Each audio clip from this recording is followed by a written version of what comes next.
Wirya Carita mempersembahkan kisah karya Apung Suwarno berjudul Kris Kyai Setan Kober. Selamat menikmati. Salam budaya.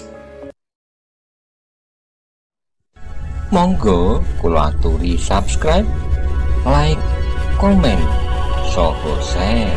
Matur nuwun.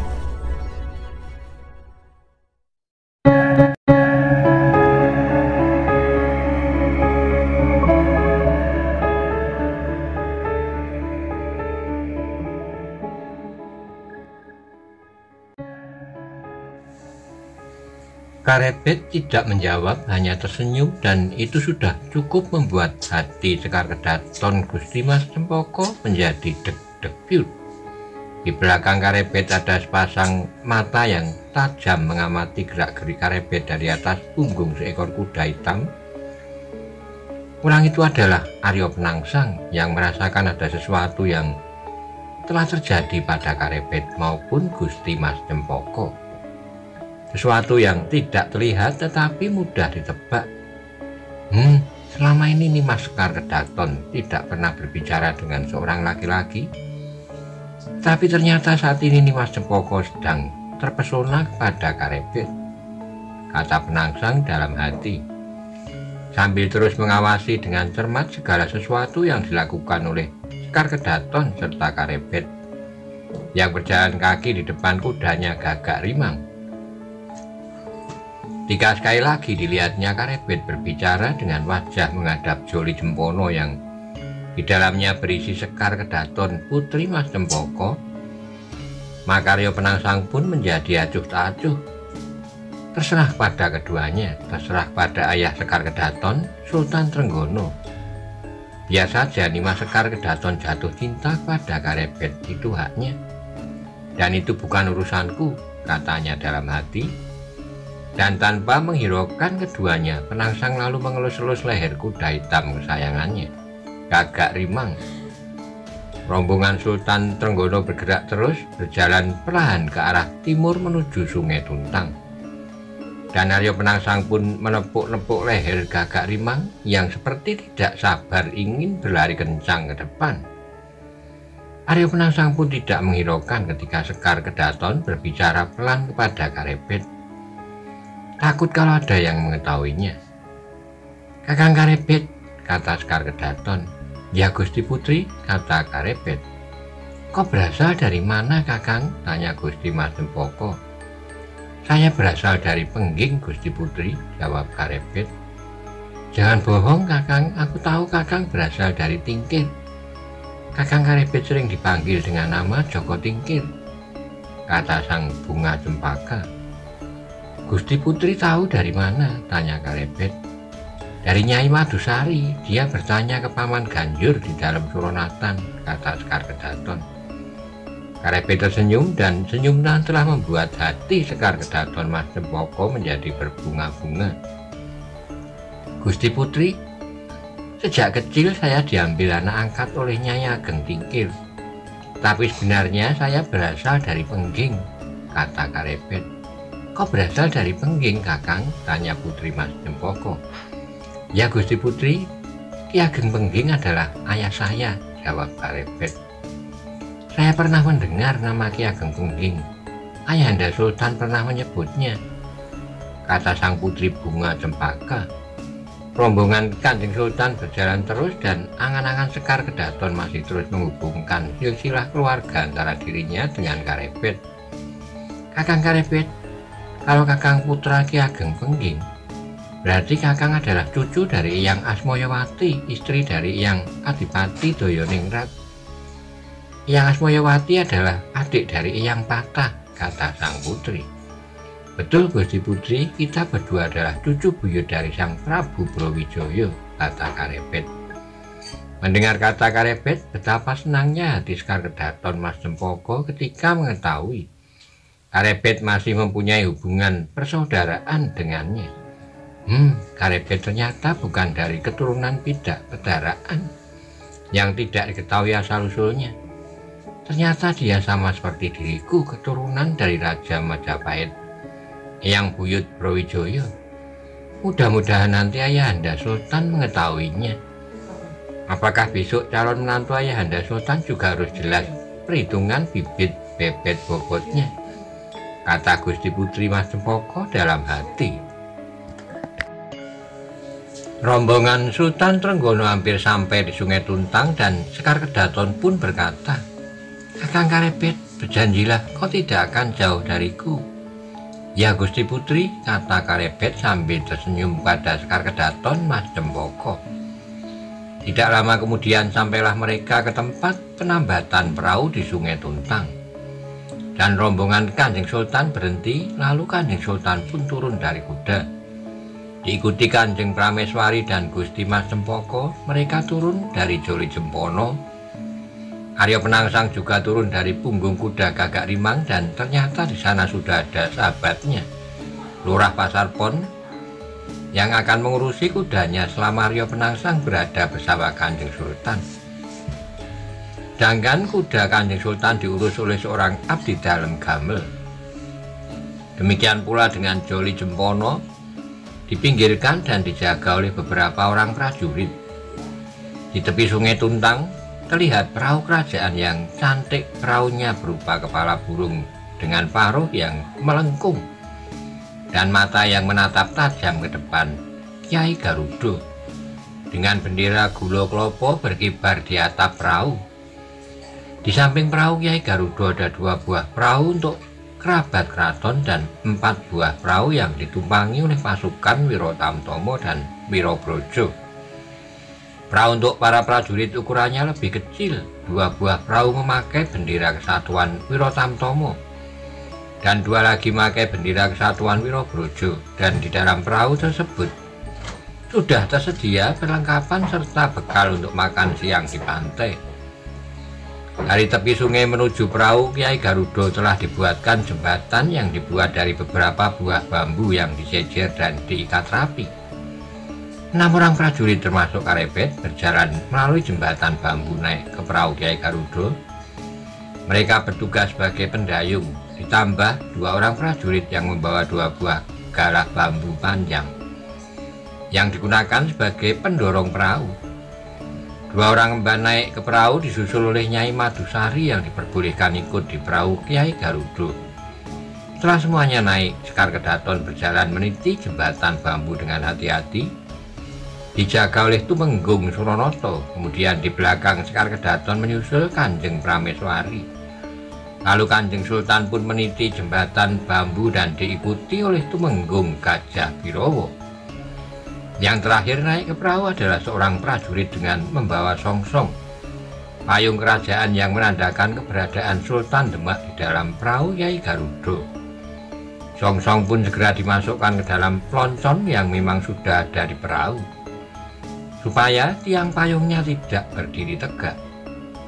Setelah semuanya naik ke perahu, maka bambu yang digunakan sebagai jembatan ke perahu segera diambil.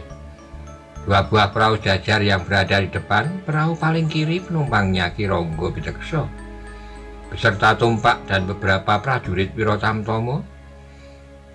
Sedangkan perahu sebelah kanan adalah perahu yang berisi perahu prajurit Wiro Brojo. Di belakang perahu Kyai Garuda ada 2 buah perahu berisi kerabat Sultan, termasuk putra Pangeran Sekar Sedo Lepen, Arya Penangsang. Paling belakang adalah 2 buah perahu yang sebelah kiri berisi prajurit Wiro Brojo bersama Tumenggung Gagak Nabrang. Sedangkan perahu yang sebelah kanan berpenumpang para prajurit Wiro Tamtomo. 2 buah perahu yang di depan yang berisi prajurit Wiro Tamtomo dan prajurit Wiro Brojo perlahan-lahan mulai bergerak maju dan perahu Kyai Garuda juga mulai didayung. Karebet bersama 5 orang prajurit lainnya mendayung perahu Kyai Garuda, dibantu oleh 2 orang prajurit yang membawa 2 buah galah bambu panjang untuk mendorong perahu. 2 buah galah bambu sudah dimasukkan dalam air dan didorong sehingga perlahan-lahan perahu itu pun bergerak maju. Di belakangnya 2 buah perahu yang berisi kerabat keraton bergerak pelan, didayung oleh 2 orang prajurit, disusul oleh 2 buah perahu berisi prajurit Wirabrojo dan Wirotamtomo. 7 buah perahu bergerak perlahan-lahan menuju arah utara. Angin yang berembus menambah segarnya udara di Sungai Tuntang. Putri Sekar Kedaton berwajah ceria menikmati perjalanan ini. Di samping jenuh karena setiap hari terkurung di Kaputren, saat ini perahu yang sama terdapat seorang prajurit tampan yang bernama Karebet. Perahu sudah hampir sampai di muara. Angin telah berembus semilir. Arya Penangsang yang berada di belakang perahu Kiai Garuda melihat sesuatu yang mencurigakan. Arya Penangsang yang mempunyai pandangan yang tajam melihat ada sesuatu yang bergerak-gerak di bawah perahu Kiai Garuda. Kanjeng Sultan Trenggono dan Kanjeng Prameswari beserta Sekar Kedaton dan semua orang yang berada di perahu Kiai Garuda kaget ketika merasakan perahu membentur sesuatu, dan terasa perahu Kiai Garuda terguncang. Arya Penangsang yang duduk di perahu yang berada di belakang perahu Kiai Garuda melihat air bergolak di sisi perahu. Akibatnya perahu Kiai Garuda oleng bersamaan dengan jerit Kanjeng Prameswari dan Putri Sekar Kedaton. Semua orang yang berada di atas perahu Kiai Garuda terkejut. Mereka khawatir kalau perahu terguling. Tumenggung Gajah Biro dan Tumenggung Suronoto saling berpandangan. Keduanya bersiap untuk terjun ke dalam air. Meskipun jarak Arya Penangsang dengan perahu Kiai Garuda agak jauh, namun ia segera berdiri dan akan berniat melompat berenang ke air yang bergolak. Baru saja Penangsang berdiri akan melompat, dia terkejut jika melihat di atas perahu Kiai Garuda ada seorang prajurit dengan berani melompat terjun ke dalam air. Tepat di tengah air yang bergolak, Arya Penangsang melihat air di bawah perahu Kiai Garuda. Masih terlihat air yang bergejolak. Prajurit yang terjun ke air sudah tidak kelihatan lagi. Menyelam di dalam air Sungai Tuntang, dan yang terlihat hanyalah pusaran air disertai beberapa gelembung udara. Prajurit yang terjun ke sungai pasti Karebet. Tidak ada prajurit yang berani terjun ke dalam pusaran air yang bergejolak kecuali Karebet, kata Arya Penangsang dalam hati. Dan matanya yang tajam melihat adanya sebuah pertarungan di dalam air. Karebet saat ini sedang bertarung melawan seekor binatang di dalam air, kata Penangsang pelan pada diri sendiri. Ternyata Karebet berani menyelam di pusaran air sungai yang bergejolak. Perkiraan Arya Penangsang tidak salah. Sultan Trenggono beserta semua yang ada di perahu Kiai Garuda terkejut ketika perahu menjadi oleng dan mereka melihat Karebet melompat terjun ke air yang bergejolak untuk mencari penyebab perahu menjadi oleng. Perahu Kiai Garuda masih sedikit oleng. Kanjeng Prameswari dan Paramban maupun Nyai Madusari masih ketakutan. Apalagi Putri Sekar Kedaton Gusti Mas Cempoko. Wajahnya pucat ketika perahu oleng serta menjerit ketakutan ketika dilihatnya Karebet dengan beraninya melompat terjun ke sungai. Tidak berapa lama pusaran air di bawah perahu telah berkurang, tapi air masih bergejolak dan Karebet pun belum terlihat keluar. Dia masih menyelam di dalam air. Suasana menjadi tegang menunggu kemunculan Karebet yang masih berada di dalam air yang bergejolak. Dan saat kemudian kepala Karebet muncul di permukaan air untuk menghirup udara. Dan sekejap kemudian Karebet menyelam lagi ke dalam air. Gejolak dan pusaran air menjadi semakin kecil, tinggal beberapa gelembung-gelembung saja yang muncul di permukaan air. Dan tak lama kemudian, agak bergeser ke tepi sungai, muncul lagi kepala Karebet ke permukaan air untuk bernapas. Hanya saat setelah itu, Karebet tidak kelihatan. Ia menyelam lagi. Setelah itu di tepian sungai muncullah Karebet yang berjalan ke arah daratan di pinggir sungai. Tangannya menyeret seekor buaya yang telah lemas. Buaya yang besar, panjangnya lebih dari 4 depo. Dipegang ekornya dan diseret ke arah semak-semak di pinggir kali. Mengetahui Karebet telah bertarung di dalam air dan mengalahkan seekor buaya besar, maka perahu yang berisi beberapa prajurit Wirotamtomo yang dipimpin oleh Ronggo Pidekso kemudian merapat ke pinggir sungai untuk membantu Karebet menyeret seekor buaya yang telah lemas. Bersama Karebet, Tumpak dan beberapa prajurit Wirotamtomo, Mereka menyeret buaya ke tempat yang agak jauh. Buaya muara yang ganas, yang telah lemas dan diseret ekornya ternyata belum menyerah. Mulutnya masih berusaha untuk menyerang seorang prajurit yang membawanya. Karebet terkejut ketika kepala buaya bergerak dengan mulut dan giginya yang tajam menyerang seorang prajurit. Lalu dengan cepat Karebet memukul kepala buaya dengan telapak tangannya, sehingga buaya itu menjadi pingsan. "Mari kita bawa buaya ini ke semak-semak. Kita tidak usah khawatir, buaya ini akan tidur di sini sampai besok pagi," kata Karebet pada Tumpak dan para prajurit Wirotamtomo. "Mari kita seret buaya itu ke tempat yang dekat dengan Gerumbul Perdu, supaya tidak membuat takut Kanjeng Prameswari," kata Karebet. "Semuanya pegang buaya di ekornya," kata Ki Ronggo Pidekso, dan para prajurit beramai-ramai memegang ekor buaya dan menyeretnya agak jauh ke Gerumbul Perdu di tepi sungai. "Kita letakkan buaya itu di sini, malam ini biar dia tidur di sini," kata Karebet. Setelah selesai membawa buaya yang pingsan menjauh, maka Karebet pun kembali naik perahu yang berisi prajurit Wirotamtomo, lalu diantar naik ke perahu Kiai Garudo. Semua yang telah terjadi tidak lepas dari pandangan tajam Aryo Penangsang yang berada di atas perahu di belakang perahu Kiai Garudo. Ilmu kanuragan Karebet ternyata memang perlu diperhitungkan.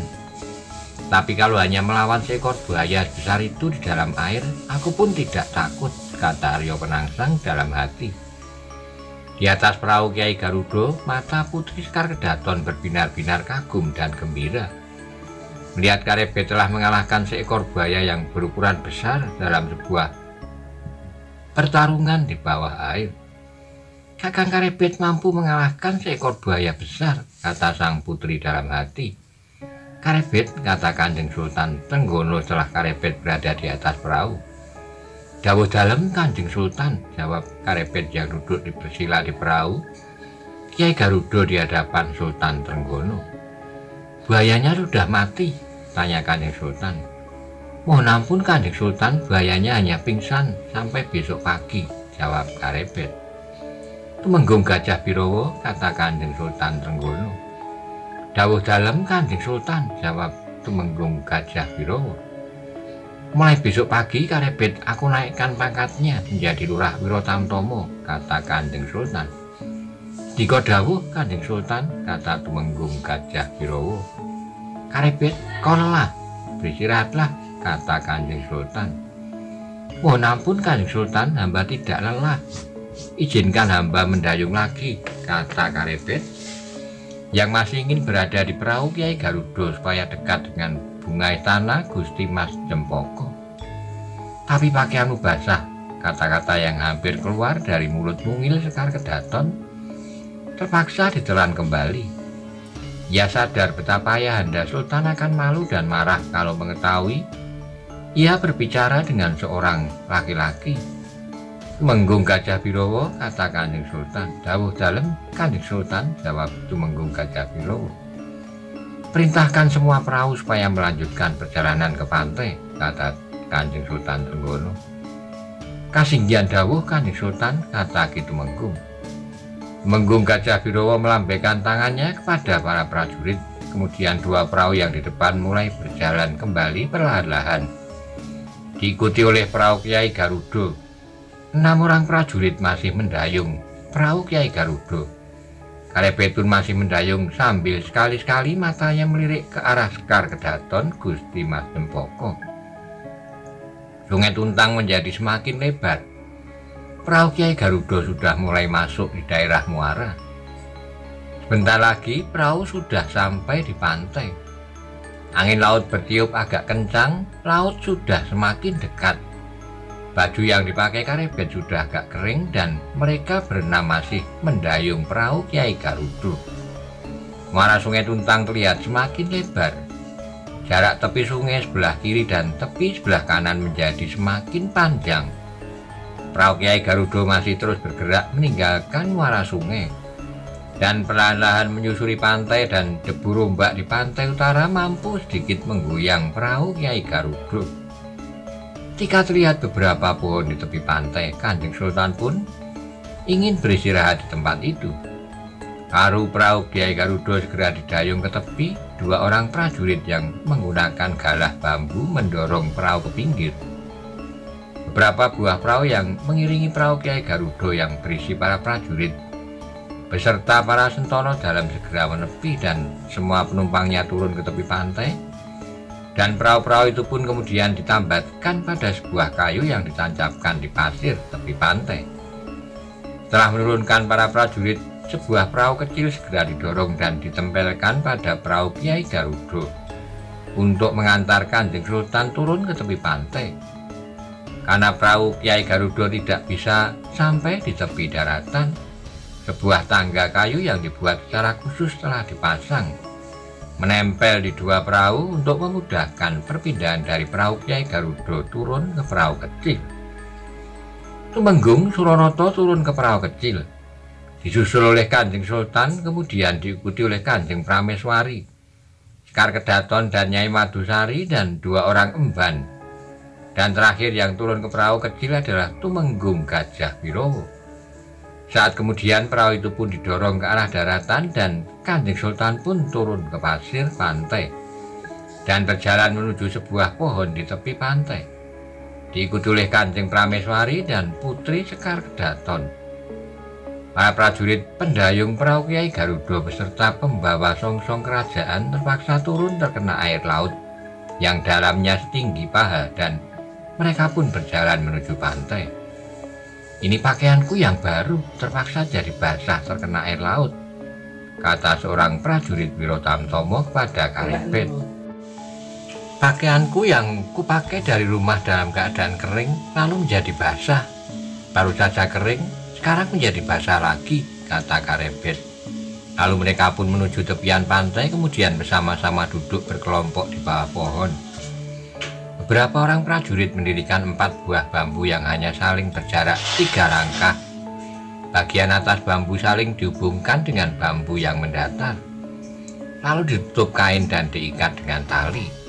Maka jadilah sebuah bilik kecil, bilik yang tingginya sak pengawe, dan di dalam bilik kemudian digantungkan beberapa bumbung yang berisi air bersih. Dan di bawah pohon seorang prajurit menggelar 3 buah tikar yang terbuat dari anyaman tanaman sejenis pandan, serta meletakkan beberapa buah-buahan dalam sebuah mangkok gerabah. Di atas salah satu tikar yang digelar di bawah pohon, Kanjeng Sultan duduk bersama Kanjeng Prameswari beserta Putri Sekar Kedaton. Mereka menghirup udara laut yang segar dan menikmati debu rombak pantai utara. Sedangkan di sekeliling tempat itu bertebaran para prajurit Wirotamtomo berjaga-jaga, dan di tempat yang agak jauh berjaga pula para prajurit Wirobrojo. 2 orang emban melayani segala kebutuhan Sultan Trenggono dan Kanjeng Prameswari, sedangkan keperluan Sekar Kedaton dilayani oleh Nyai Madusari. Waktu berjalan terus. Di langit matahari merayap perlahan ke arah barat, dan saat ini sudah menjelang tengah hari. Di tepi pantai tertambat 6 buah perahu dan sebuah perahu yang memakai songsong kerajaan dan mempunyai bendera Gulo Kelopo Kiai Garuda yang cantiknya berukir kepala sebuah burung Garuda. Duduk di atas tikar, Gusti Mas Cempoko sedang termenung.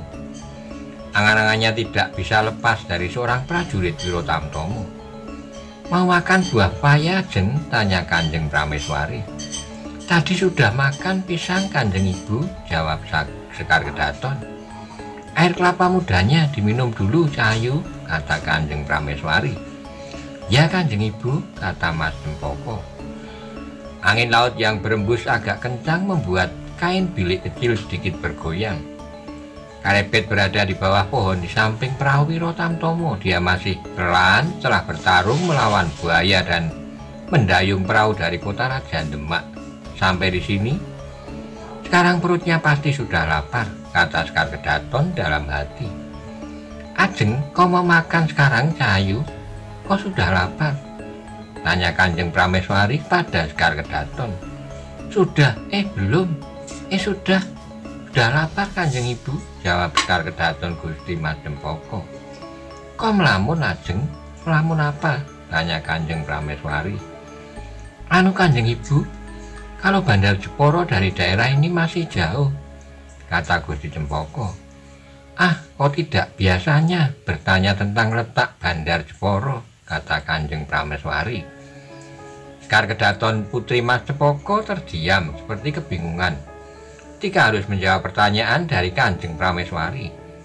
Sultan Trenggono lalu merintahkan kepada Tumenggung Gajah Birowo untuk mempersiapkan bekal makan siang yang telah dibawa dari Demak dan diletakkan di salah satu perahu.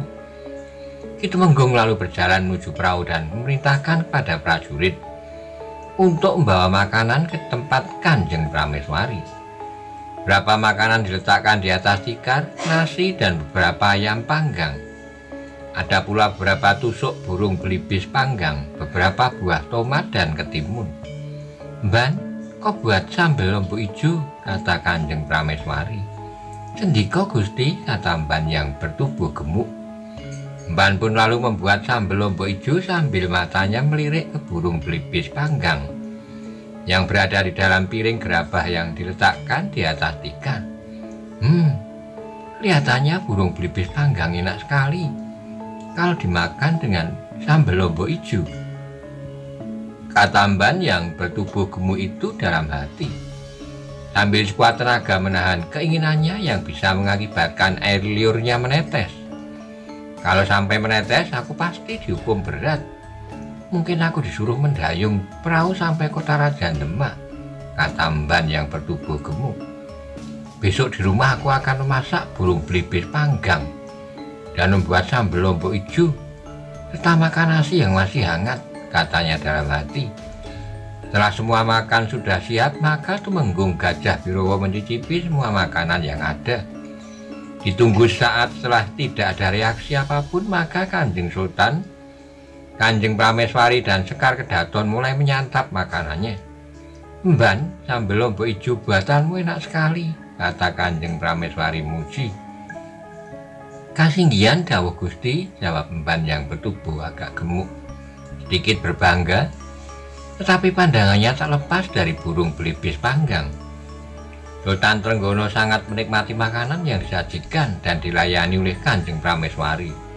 Sedangkan Gusti Sekar Kedaton meskipun kelihatan sedang mengunyah makanan, pikirannya melayang pada seorang prajurit Wirotamtomo yang telah menawan hatinya. Setelah Kanjeng Sultan selesai makan, maka tiba giliran Nyai Madusari dan para Mban serta para prajurit yang secara bergantian makan bekal yang memang sudah disiapkan untuk mereka. "Ternyata jatahku makan siang hari ini memang bukan burung belibis panggang," kata Mban yang bertubuh gemuk dalam hatinya. "Tidak apa-apa, yang penting ada sambalnya," katanya sambil menyeka keringat di dahinya. "Ternyata kalau aku sedang makan, tubuhku bisa berkeringat. Tapi kalau lagi kerja malah tidak keluar keringat," kata Mban yang bertubuh gemuk pada temannya. Berapa saat kemudian makan siang pun telah selesai dan tubuh Mban pun dihembus semilir angin laut sehingga Mban yang bertubuh gemuk pun terkantuk-kantuk.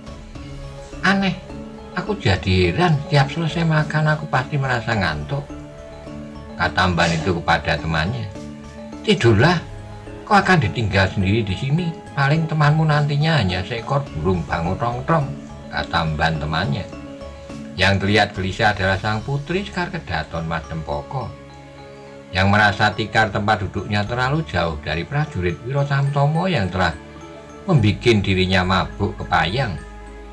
Sekali ujung matanya masih mencari keberadaan Karebet di antara beberapa orang prajurit Wirotamtomo. Ketika sekali lagi Putri Sekar Kedaton melihat debu rombak di pantai utara disertai hembusan angin laut, timbul keinginan sang bunga cempaka untuk berlari menyusuri tepi pantai berdua bersama Karebet. "Pantai di sini semuanya landai, betapa nikmatnya kalau bisa berlarian ke sana kemari di pasir pantai bersama Karebet. Lalu kaki kita direndam dan diusap alun ombak dari laut," kata Sekar Kedaton dalam hati. Sang surya sudah sedikit condong ke arah barat. Debu rombak laut tak kenal lelah berkejaran ke arah daratan. Sultan Trenggono pun memerintahkan segera kembali kota Raja Demak.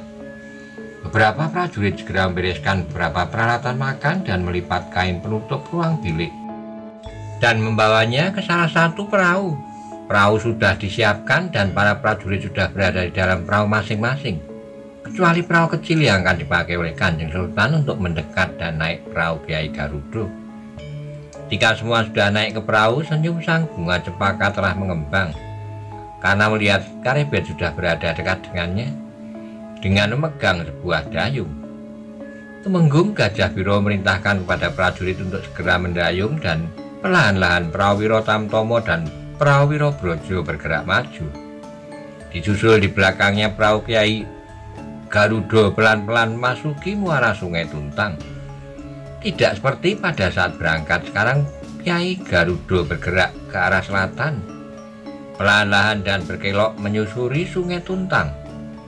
Meskipun perlahan, matahari merayap terus ke arah barat dan perahu pun telah hampir sampai di Kota Raja Demak. Duh, sudah sampai Kota Raja. Cepat sekali. Aku ingin lebih lama di perahu, kata Putri Sekar Kedaton di dalam hatinya. Matahari sudah hampir tenggelam ketika perahu merapat ke tepi sungai di jalan yang menuju keraton. Setelah perahu merapat ke tepi sungai, semuanya turun dari perahu dan berkumpul di jalan yang menuju keraton.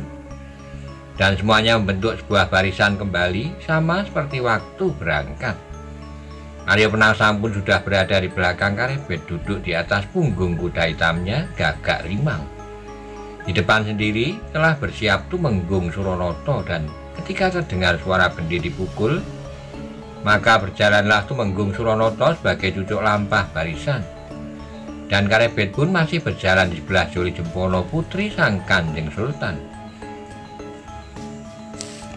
Kakang Karebet, kata Sekar Kedaton Gusti Mas Cempaka. Ya Gusti Putri, kata Karebet. Kok lelah Kakang, kata sang putri. Sedikit Gusti Putri, jawab Karebet. Kakang Karebet, bagaimana caranya supaya kita bisa sering bertemu? Tanya Mas Cempaka perlahan, takut kedengaran yang lain. Aku tidak tahu Gusti Putri, kata Karebet. Mereka berdua terdiam dan keduanya tidak menemukan jawaban yang bisa membuatnya merasa puas.